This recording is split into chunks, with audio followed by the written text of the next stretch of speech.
સુરત શહેરના અમરોલી કોસાડ આવાસમાં રહેતા 57 વર્ષીય મૂળ બિહારના હમીદા ખાતુનની ગળે ટૂંપો આપી હત્યા કરી પ્લાસ્ટિકના કોઠાડામાં ભરીને ફેંકી દેવાયેલી લાશ ગઈકાલે 11 માર્ચ અમરોલી કોસાડ આવાસ નજીકથી મળી આવી હતી। પોલીસની પ્રાથમિક તપાસમાં પારિવારિક કલેશમાં જ હમીદા ખાતુનની હત્યા કરાઈ હોવાની આશંકા હતી। આ સાથે પોસ્ટમોર્ટમ રિપોર્ટમાં પણ મહિલાના પહેલા હાથ પગ બાંધી અને બાદમાં ગળું દબાવીને હત્યા કરવામાં આવી હોવાનો ચોંકાવનારો ખુલાસો થયો છે।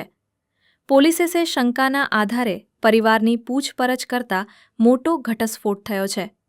57 વર્ષીય હમીદા ખાતુનની હત્યા કરનાર બીજું કોઈ નહીં પણ તેમનો સગો પુત્ર, પુત્રવધુ અને વેવાઈ હોવાનું બહાર આવ્યું છે। ગઈકાલે સવારે 11 વાગે અમરોલીના કોસાડ આવાસમાં H2 મંદિર હનુમાનજીના મંદિર પાસેથી એક કોથળામાંથી કર્મચારી જે સફાઈવાળા હતા એમને સવારે એક કોથળો મળ્યો જે વજનમાં વધુ લાગતા જે ચેક કરતા અંદરથી એક ડેડ બોડી મળી આવેલી હતી અને હાથ પગ એક 50 થી 55 વર્ષની ઉંમરની લેડીના હાથ પગ બાંધેલા હાલતમાં મળી આવી હતી અને આ અનડિટેક્ટ મર્ડરનો ગુનો પ્રાથમિક દ્રષ્ટિએ લાગતો હતો। આ અનડિટેક્ટ ડેડ બોડી મળ્યા પછી ક્રાઇમ બ્રાન્ચની ટીમ, અમરોલી પોલીસની ટીમ, અલગ અલગ ટીમો કામે લાગેલી હતી। દરમિયાનમાં એક ઇન્ફોર્મેશન મળી કે આગલા દિવસે અમરોલી પોલીસ સ્ટેશનમાં એક 55 વર્ષની હમીદા ખાતુન નામની લેડી ઘરેથી કંઈ લેવા બજારમાં જાઉં છું એવું કહી અને ગુમ થયેલ છે એ બાબતની જાણવા જોગ એન્ટ્રી, મિસિંગની એન્ટ્રી એમના દીકરા મોહમ્મદ પરવેઝે કરાયેલી હતી।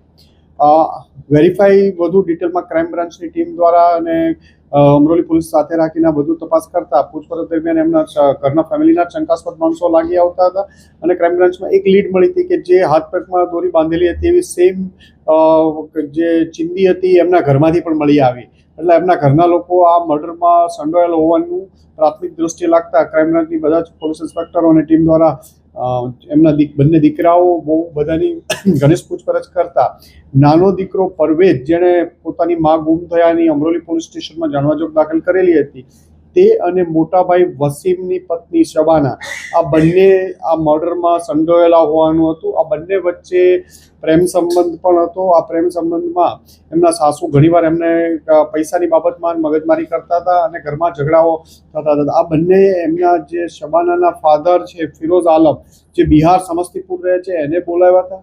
આ ત્રણેય ભેગા મળી ગળું દબાવી દીધું, હાથ પગ બાંધી અને પોટલામાં નાખી અને લાશનો નિકાલ કરવા બીજે દિવસે સવારે આગલા દિવસે 10 તારીખે મારી એક દિવસ ઘરે રાખીને પછી બીજે એક દિવસે બપોર પછીના સમયમાં ઘરમાંથી બહાર ફેંકી અને ફિરોઝ આલમ બિહાર વાપસ જતો રહ્યો હતો।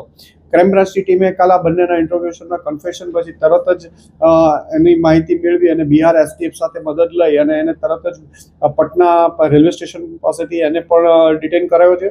ક્રાઇમ બ્રાન્ચની અને અમરોલી પોલીસની એક ટીમ બિહાર પહોંચી એની પણ કસ્ટડી હમણાં મેળવી લેશે। આમ આ ગુનાના 3 આરોપીઓ શબાના જે મરનારની વહુ થતી હતી, એમનો નાનો દીકરો પરવેઝ અને એના શબાનાના ફાધર ફિરોઝ આલમ 3 આ ગુનાના મુખ્ય આરોપી હતા। 3 પોલીસ કસ્ટડીમાં છે અને આ બાબતની આગળની તપાસ ચાલી રહી છે।